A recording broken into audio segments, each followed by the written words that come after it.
அன்பே சிவம் மனமே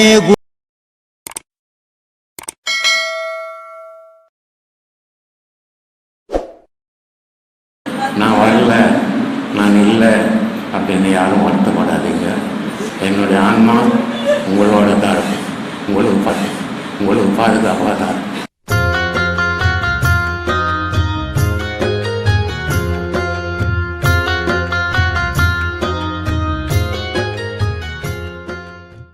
சொல்லுமா. நீங்க அந்த நாய்க்கு கேக்கு போடுற காட்சி இருக்குது, கண்கொள்ளா காட்சிங்க ஐயா. டெய்லி 1 கிலோ கேக்குமா அதுக்கு? யூடியூப்ல பார்த்துட்டு எங்க குழந்தைங்க நாய்க்கு பிஸ்கெட் வாங்கி போடலாம். ஆனா நான் நாய்க்கு போடுறேன், எல்லாரும் நாய் நன்றி உள்ளதுன்னுவாங்க, நான் நன்றி கெட்டதுன்னுவேன். ஏன்னு சொன்னா இப்போ நான் நம்ம வண்டி வந்ததுனாவே அதுங்களுக்கு தெரியுது நான் வரேன்னுட்டு. கதவு தொடக்கத்துக்கு முன்னே ஒரே கோஷ்டம் வைக்கிது. ஆனால் இதே அடுத்த கார் வந்தால் அடுத்த ஜனங்க வந்தால் அது மாதிரி பண்ண மாட்டேங்குது. அப்போது அது சுயநலவாதி இல்லை. அதுக்கு தான் சொல்கிறது, நாயை விட நன்றி கெட்டது எதுவுமே கிடையாது. பாம்பு கட்சி, புலி கட்சி, சிங்கம் கட்சினா கூட பொணத்தை வீட்டு கொடுப்பான், நாய் கட்சிச்சுனா பொண்ணை கூட கொடுக்க மாட்டான். இப்போ என்ன பண்ணுறான்னா நாயை வளர்க்குறது இல்லை, நாயை பெட்டில் படுக்க வச்சுட்டு இவன் பாவம் தரையில் பட்டுன்னு பண்ணுங்கிறான். மனுஷன் வீட்டுக்கு போனால் அப்படி ஆகி போய்க்குது. அதனால் நாய் வளர்க்குறது தப்பு இல்லை. ஆதியில் இந்த மாதிரியான நாயை வளர்த்த காரணம் என்னென்னா, வீடு ஒன்னோட ஒன்று பக்கம் கிடையாது. ஒரு விபத்துகள் நடந்தால் ஒருத்தர் ஓடியாடுறது கிடையாது. ஒரு திருடம் வந்தான்னா பிடிக்க முடியாது. அதை மாதிரி தூரம் இருந்த வீடுங்களில் நாய் வளர்த்தா, ஒரு நாய் கத்துச்சுன்னா ஒரு புது ஆள் வரும்போது அந்த வீட்டுக்காரன் முழிப்பான், உஷாராயிடுவான், திருடு போகாது. அதே நேரத்தில் ஆள் இல்லாத வீட்டில் திருடினான்னா கூட இது புடிச்சு கட்சிச்சுன்னா திருடி போனோம் பிழைக்க மாட்டான் அப்படின்றதுக்காக இந்த நாய்களை வளர்த்தாங்க. இப்போ டிசைனாக நாயை உருவாக்கினாங்க. ரோஜா ஒரு கலர் வந்ததுன்னா இப்போ 100 கலர் வருது. அது மாதிரி நாயை வந்து இப்போ 100 டிசைன் ஆக்கிட்டாங்க. வீட்டுக்கு அந்த பொந்த மூஞ்சி மாதிரி வளர்த்துருக்குறான், நாய் மாதிரியே வளர்க்கறது இல்லை இப்போ. அதனால நாய் வளர்க்கணும், அது சேவை செய்யணுன்றதுக்கு இல்லை. ஆனால் நான் போடுறது வந்து எதுக்குன்னா அது ஒரு உயிர். அது நான் மாதத்துக்கு ஒரு வாட்டி தான் வரேன். அதுக்கு யார் போடுறாங்களோ போடல. இங்கே வந்தால் நான் வந்தேன்னா என் காலாண்டு வந்து படுத்துக்கோ. ஆனால் அது நான் இல்லாத போது வந்தால் ஒட்டுக்கட்டத்தை அடிக்கிறாங்க. அதனால் அதுங்க உள்ளே வர்றதில்லை. அதனால் நான் வரப்போவே ஒரு 500 ரூபாய்க்கு நான் வாங்கிட்டு வருவேன். அதுங்களுக்கு 1 கிலோ கேக்கு, மீதி பிஸ்கெட்டு. இந்த முந்தா நாள் வாங்கிட்டு வந்தேன், நேற்று 1 கிலோ வாங்கிட்டு வந்தேன், இன்றைக்கி வாங்கலை. எங்கே இருக்குதுங்கன்னு தெரியல. ஒரு குரல் குத்தோன்னே எங்கே இருந்தாலும் ஓடியாந்துடும். ஒரு உயிர், அதுக்கு தானம் பண்ணுறோம் நம்ம. நாய் நன்றி உள்ளது நான் பண்ணலை, அது ஒரு உயிர், அது வாழணும். அதுக்காக நம்மளால முடிஞ்சதை நம்ம செய்யணும். அதான் செய்துங்க. நம்ம அதை பார்த்துட்டு என் குழந்தைங்களும் தெருவில் எதனா ஒரு நாய் போச்சுன்னா ஒரு 5 ரூபா பிஸ்கெட் வாங்கி போடலாம். ஐயா போடுறாரு இல்லைங்க, அவங்களுக்கு சாப்பிட்றதுக்கு இல்லைனாலும் ஒன்று போட்டுடணும். போடலாம்மா. நாய்க்கு சில பேர் வீட்டுங்களில் பார்த்தீங்கன்னா தெரியும், நாய்க்கு சோறு வைப்பான். இவன் ஒரு தட்டு சோறு போட்டு நல்லா துண்ணுட்டு கடைசியாக அதை வயிற்சி எடுத்துன்னு போய் அதுக்கிட்ட போடுவான். அது மாதிரி போடக்கூடாது. இவன் சாப்பிட்றதுக்கு முன்னே அதை பிழிஞ்சு அதுக்கு ஒரு சோறு பொடி ஒரு பொடி வச்சுட்டு இவன் சாப்பிடணும். அதனால தான் இந்த இது மாதிரிலாம் பண்ண மாட்டேன்றான் மனுஷன் தான். செத்து போனால் பெரியவங்களுக்கு காக்காவுக்கு சோறு வைக்கணும்ட்டான். காக்கா எங்கள் தாத்தாவாவா இருப்பார், எங்கள் ஆயாவாவா இருக்கும் இல்லை, அந்த ஆயா காக்கா தெரிச்சு போகாது. ஆனால் மனுஷன் ஏதாவது ஒரு உயிரினத்துக்கு அந்த தானம் பண்ணிட்டு இவன் சாப்பிடணும் அப்படின்றதுக்காக இதெல்லாம் வச்சுருக்குது. ஆனால் அதெல்லாம் மறந்துட்டு இவன் எதையோ செய்துங்கிறான். என்ன பண்ணுறதம்மா, எவ்வளோதான் நானும் சொல்லுவேன்.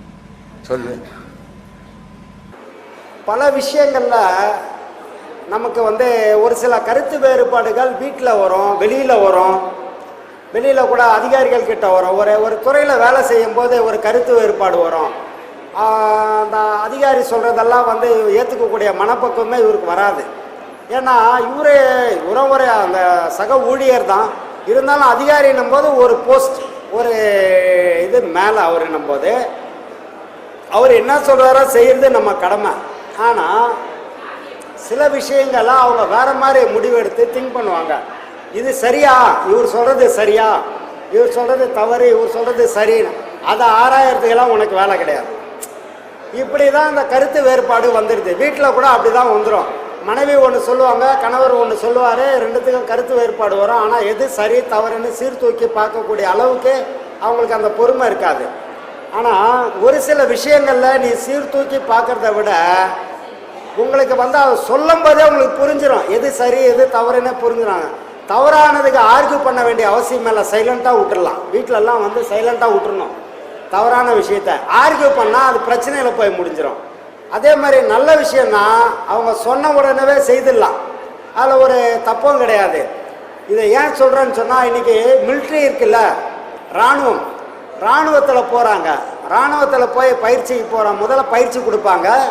இராணுவத்தில் செலக்ட் ஆன உடனே பயிற்சிக்கு போன உடனே முதல் முறையாக வந்து பயிற்சி கொடுக்கும்போது லெஃப்ட் ரைட்னு ஒரு பயிற்சி கொடுப்பாங்க.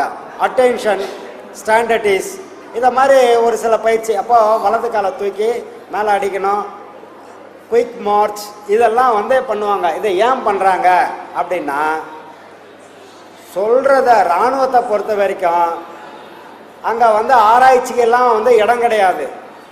மேஜர் ஜெனரல் அவரோட டீமுக்கு என்ன ஆர்டரை சொல்கிறாரோ அதை உடனடியாக செய்யணும். இப்போ முன்னாடி ஒரு பெரிய ஒரு 50 அடியில் பள்ளம் தோண்டி வச்சுட்டு, ஒரு ஜேசிபியை வச்சு ஒரு 50 அடி பள்ளம் தோண்டி, பெரிய பள்ளம், ஒரு 20 மீட்டருக்கு ஒரு 50 அடி பள்ளம் ஆழம் தோண்டி வச்சுட்டு, மேஜர் ஜெனரல் ஒரு பெட்டாலியனை கூப்பிட்டு குயிக் மார்ச்ன்றான். லெஃப்ட் போயிட்டே இருக்கணும். முன்னாடி பள்ளம் இருக்குதே, நீ மார்ச்சின்னு சொல்றிய, என்னடான்னு கேட்கலாம் முடியாது, போயிட்டே இருக்கணும். அவங்க ஸ்டாப்புனா நீ நிற்கலாம், இல்லைன்னா அப்படியே ஊழ்ந்துனே இருக்க வேண்டியதுதான் பள்ளத்தில். இதுதான் மிலிட்ரியோட வேலை. அங்கெல்லாம் ஆராய்ச்சியெல்லாம் பார்க்க முடியாது. ஆர்டர் தான், ஒபே த ஆர்டர். என்ன சொன்னாங்களோ அதை செய்யணும். அதுக்காக தான் அவங்களுக்கு லெஃப்ட் ரைட்லாம் அந்த குயிக் மார்ச்சு, இந்த கால்லாம் வந்து டம்னு தூக்கி அடிக்கிறது. என்னன்னா காரணம் என்னன்னா, ஒரு மூளையை அப்படியே செயல்படாமல் நிறுத்தணும், இன்னொரு சிறு மூளையை மட்டும் செயல்படுத்தணும், கமாண்டை மட்டும் உள்வாங்கணும். கேள்வி, அதாவது ஏன் சொன்னாங்க அப்படின்னு ஆராயக்கூடிய மூளையை ஓரமாக வச்சிடணும், அதை இயக்கக்கூடாது. இதுதான் மிலிட்ரியோட முக்கியமான விஷயம். இந்த மாதிரி மிலிட்ரி மாதிரி வீட்டில் சில பேர் வந்து நடந்துக்குவாங்க. அதுக்காக சொல்ல வந்தேன், இதை மிலிட்ரி மாதிரி நடந்துக்க, நான் சொன்னதை நீ செய்யின்னுவார் கணவர். இல்லை மனைவி கூட அவங்க என்ன சொல்லலாம், நான் சொல்கிறத செய்யணும், இது ஏமா செய்யணும், சொல்கிறத செய்யணுன்னுவாங்க. இது மாதிரி குடும்பத்தில் இந்த மாதிரி குழப்பத்தை ஏற்படுத்தக்கூடாது. சரிப்பட்டு வரமாட்டேன்னா எதுக்குனாவது தெரியணும்ல.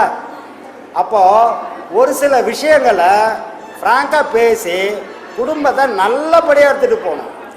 அதுக்காக தான் இந்த மிலிட்ரி கதையை சொல்லுவோம். ஏன்னா அங்கே வந்து அந்த ஆர்கியூ பண்ணுறதோ கேட்குறதோ ஒபே த ஆர்டர், அது மிலிட்ரிக்கு பொருந்தும், அது குடும்பத்துக்கு பொருந்தாது. அதுக்காக தான் இந்த விஷயத்தை நான் சொல்ல வந்தேன். தமிழ் கடவுள் முருகர்.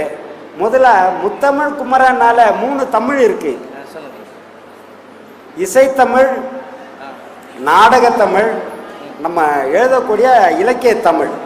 தமிழில் நிறையா இன்னும் கூட நிறையா அது வகுத்து வேற சிலதெல்லாம் கொடுத்துருக்குறாங்க, இலக்கணம், இலக்கியம், இந்த மாதிரி. ஆனால் முத்தமிழ்ன்றது வந்து நாடகம் நடிக்கிறதுக்குன்னு ஒரு தனி தமிழ் இருக்குது. நாடகத்தில் பேசுகிறவங்கெல்லாம் கூத்தாடிக்கு பார்த்துருக்கீங்களா?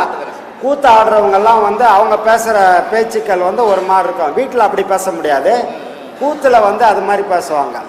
நாடகத்தமிழ்னு பேர் அதுக்கு. இசைத்தமிழ்னு ஒன்று இருக்குது, இசைக்குன்னே ஒரு தமிழ் இருக்குது. இசைத்தமிழ், நாடகத்தமிழ், அதுக்கப்புறம் இலக்கிய தமிழ் இருக்குது. தமிழ் நிறைய. அதனால முத்தமிழ், தமிழுக்கு முழுமுதற் கடவுள் தமிழ் கடவுள் முருகப்பெருமான், அதனால முத்தமிழ் கடவுள்னு சொல்கிறாங்க. ஆமாம், தமிழே வந்து முருகப்பெருமான் தான் தமிழை எடுத்து கொடுத்ததே. இப்போ திருப்புகழ் வந்து பாடினார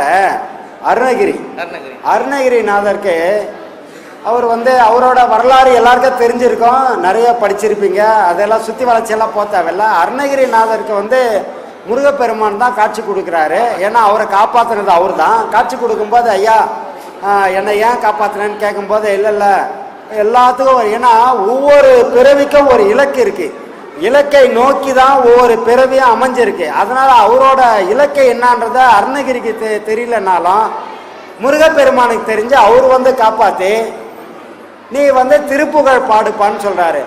ஒரு புகழும் எனக்கு தெரியாது சாமி, என்ன போய் திருப்புகழ் பாட சொல்றியன்னும் போது, அதுக்கு தானே நான் வந்திருக்கிறேன்னு சொல்லிட்டு அவரை நாக்கை நீட்ட சொல்லி வேலில் ஓம் எழுதுறாரு. அதுக்கப்புறம் திருப்புகழ் கொட்டுது. அப்போது என்ன அர்த்தம்னா, முருகப்பெருமான் தமிழ் கடவுள்.